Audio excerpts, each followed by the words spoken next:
Imagine a version of the Bible that included books you have never heard of before, stories of angels revealing secrets to mankind, lost gospels that claim to contain the words of Jesus, and apocalyptic visions that were once studied alongside the scriptures you know today. What happened to these books? Who removed them? And most importantly, why? The Bible, as we know it, did not always exist in its current form. In fact, for centuries, different groups of believers read completely different versions of Scripture. Some books were accepted as divine truth, while others were banned, hidden, or outright destroyed. But why were some of these texts considered too dangerous for believers to read? Let us go back in time, before there was a Bible as we know it. In the centuries before Jesus, the Hebrew people had a wide collection of sacred writings. Some of these texts later became part of what we now call the Old Testament, but others, many others, were left out. One of the most well-known of these lost texts is the Book of Enoch. This ancient manuscript was widely read by early Jewish and even some early Christian communities.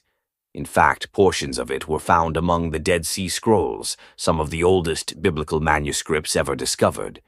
But today it is not included in most versions of the Bible. Why? The word apocrypha literally means hidden or obscure. These were books that, for a long time, were included in many versions of the Bible, but later removed.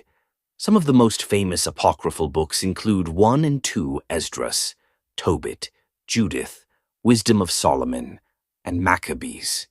In fact, the original 1611 King James Bible contained these books. If you are Catholic, you might recognize some of these books because the Catholic Bible still includes them, but Protestant versions, like the one most people read today, do not.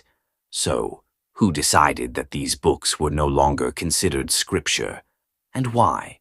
Most people are familiar with the 4 Gospels: Matthew, Mark, Luke, and John.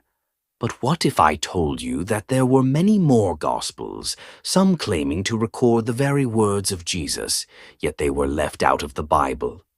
One of the most famous examples is the Gospel of Thomas. Unlike the traditional Gospels, this book does not tell a story. It is a collection of over 100 sayings attributed to Jesus.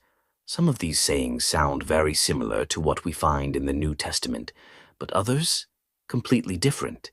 For example, in one passage, Jesus supposedly says, "If you bring forth what is within you, what you have will save you. If you do not have that within you, what you do not have